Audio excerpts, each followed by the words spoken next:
میں یہ کہہ رہا ہوں کہ دنیا بھر کے اندر یہ ایک ٹو وے اسٹریٹ ہے، یعنی ایک جانے کا رستہ ایک آنے کا رستہ. تو جو ملک کے ٹیکس پیئر ہوتے ہیں وہ اپنے ملک کی انتظامیہ اور حکومت سے پوچھتے ہیں کہ یہ ہم نے ٹیکس دیا، اس کا آپ نے کیا کیا. اور دنیا بھر کے اندر جو حکومتیں بھی ہوتی ہیں وہ کسی کو پیسے دیتی ہیں تو کہتی ہیں کہ بھائی یہ تو ٹیکس پیئر کا پیسہ ہے، ہمیں بڑی ذمہ داری سے خرچ کرنا ہے. ہمارے ملک میں کیوں نہیں پوچھا جاتا کہ ٹیکس پیئر کیا ٹیکس دے رہا ہے، یا ٹیکس پیئر جو ہے اس نے ٹیکس دیا اس کی بتاؤ، تفصیل بتاؤ. ایسا ہمارے ملک میں کیوں نہیں ہوتا؟ علی ناصر صاحب، آپ نے پھر ایک انتہائی عام نقطہ اٹھا دیا ہے. بنیادی بات یہ ہے کہ میں اب سمجھتا یہ ہوں کہ وہ عوام جو پڑھے لکھے ہیں، چیزوں کو سمجھتے ہیں، وہ پچھلے کئی دہائیوں سے چیزوں کو دیکھ رہے ہیں. وہ اس نتیجے پر پہنچ رہے ہیں کہ ایک پارٹی کی حکومت آئے، دوسری پارٹی کی آئے، تیسری کی آئے، فوجی حکومت آئے، سب جو ہیں وہ ان کو اشرافیہ کے مفادات عزیز ہیں اور عوام کا رونے والا کوئی نہیں ہے. تو وہ اس نتیجے پہ پہنچے ہیں کہ کچھ کرنے کا فائدہ نہیں ہے. بہتر یہ ہے کہ مایوس ہو کے بیٹھ جائیں اور سیاسی معاملات میں مداخلت کر کے جو ہے وہ اپنا جو ہے وہ اپنے آپ کو تسلی دیں کہ ریلیکسیشن کریں.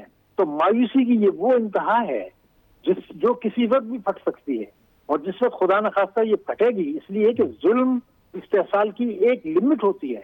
قدرت کا بھی ایک قانون ہے، قدرت بھی ڈھیل دے رہی ہے، عوام بھی مایوس ہیں.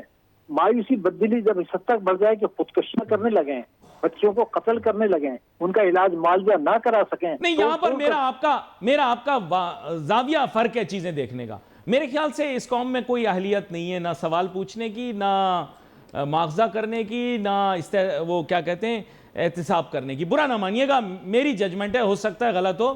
ہماری قوم میں اہلیت نہیں ہے اتنی. دیکھیے یہ بات بھی آپ کی بالکل درست ہے، لیکن میں یہ سمجھتا ہوں گا کہ اگر 15% لوگ ایسے ہیں پڑھے لکھے، گورنمنٹ سروینٹ، دوسرے لوگ اور وکلا، جو ان چیزوں کو ماہرین اکنامکس کے طالب علم جو ان چیزوں کو سمجھتے ہیں، میں ان کی طرف اشارہ کر رہا تھا کہ وہ مایوس ہو چکے ہیں. ان کو پتا ہے کہ ایف بی آر بھی ملا ہوا ہے، عدالتیں بھی انٹرفیئر نہیں کر رہی ہیں، علماء بھی ٹھپا لگا دیتے ہیں، اور دانشور طبقے یہ سمجھتے ہیں کہ طاقتور طبقے فائدہ اٹھا رہے ہیں. تو ان کو کہتے ہیں رونے کا کوئی فائدہ نہیں ہے. یہ مٹھی بھر لوگ ہیں، ان کو یہ پتا ہے، دیکھیں مٹھی بھر لوگ ہیں جو اس نظام کو ذمہ داری سے بات کر رہا ہوں. میرا لوگوں سے ڈسکشن ہوتا ہے، یونیورسٹیز میں جاتا ہوں، وہاں بات ہوتی ہے. وہ کہتے ہیں جی ہمیں پتا ہے کہ ہماری ٹیکسوں کی رقم کا غلط استعمال ہوتا ہے، مگر کوئی یہ حکومت نہیں کر رہی. تو ہماری بات کا رونے والا، اگر ہم روتے ہیں فرق کیا پڑے گا؟ اس لیے کہ میڈیا بھی، آپ بھی برا نہ مانیں، میڈیا میں جو رات کو 8 بجے کے بعد جو پروگرام ہوتے ہیں اس میں سیاسی باتیں ہوتی ہیں، سیاسی جھگڑے ہوتی ہیں، ان پہ ڈسکشن ہوتا ہے. غربت، بے روزگاری، مہنگائی، عوام کی تکالیف، ترقیاتی اخراج میں کٹوتی، یہ کہاں ہوتی ہے؟ اس کی ایک واضح مثال آپ کو دے دوں، بہت واضح مثال، چاہے کسی کو برا لگے یا بھلا لگے. 26ویں ترمیم پر لائیو اس پہ دکھایا جا رہا ہے کہ جو discussion supreme court of Pakistan میں ہوا ہے، سب کو پتہ دکھایا جا رہا ہے. میں ایک سوال پوچھنا چاہتا ہوں اور میں ذمہ داری سے کہتا ہوں، اسی 26ویں ترمیم میں ایک ترمیم وہ شامل ہے کہ جی جو سود ہے، ربا ہے، اس 2027 تک کی مہلت دی گئی ہے ختم کرنے کی. اب میں ایک جملہ استعمال کرنا چاہتا ہوں، آپ اجازت دے دیں.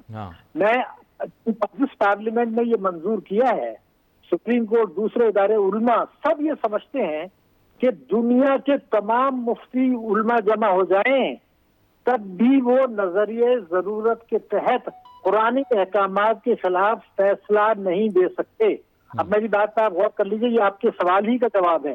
جب ہمیں یہ پتا ہے کہ جب قرآن نے یہ کہا 278 279 البقرہ کہ آج سے ربا ختم، آج سے ختم، رسول صلی اللہ علیہ وسلم نے جو خطبہ دیا حج کا، اس میں یہ کہا کہ آج سے تمام سودے باطل ہو گئے، آج کے بعد سے کوئی سود نہ دیا جا سکتا ہے نہ دیا جا سکتا ہے. اس کی موجودگی میں 1992 میں 91 میں یہ فیصلہ ہوا تھا کہ چونکہ یہ قرآنی احکامات ہیں تو اس میں کوئی جو اس کے خلاف فیصلہ نہیں ہو سکتا.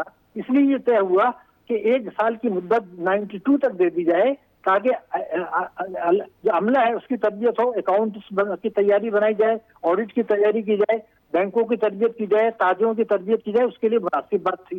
بعد میں ڈسکشن کے بعد سپریم کورٹ آف پاکستان نے یہ فیصلہ دیا کہ 2002 تک کر دیتے ہیں، اور یہ کہا کہ یہ نظریہ ضرورت کے تحت ہے، یعنی قانون کے تحت نہیں ہے، مگر یہ کہا یہ مجبوری میں ہے کہ ہمیں ٹریننگ دینی ہے، تیاری کرنی ہے، قانون بدلنے ہیں، نظریہ ضرورت کے تحت دیا گیا تھا، یہ 2002۔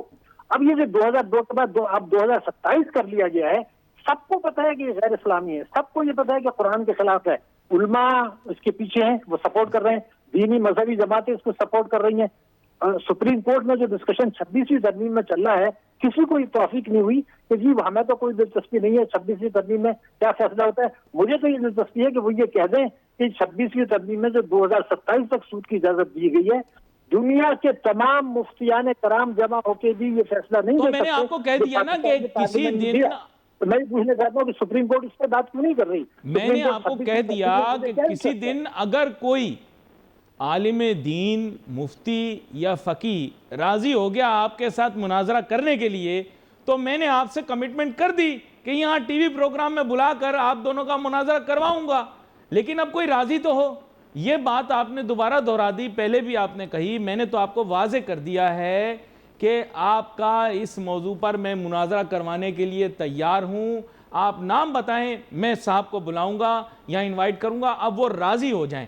لیکن آج میں بات ذرا ٹیکس کے اوپر کر رہا ہوں، یہ بات آپ نے بڑی اہم اٹھائی ہے، اس کی آپ نے نشاندہی بھی کر دی، لیکن میں آپ سے یہ جاننا چاہ رہا ہوں سر کہ اب آپ مجھے واضح کریں کہ جو احکامات ہو چکے اس کی روشنی میں اب پالیسی میکنگ ٹیکس کی کون کرے گا؟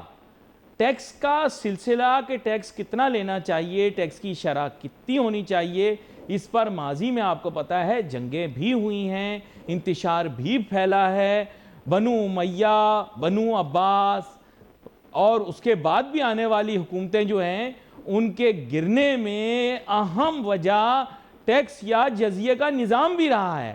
تو بھائی میں تو مان رہا ہوں آپ کی بات، آپ اس موضوع پر بھی تو بات کریں نا۔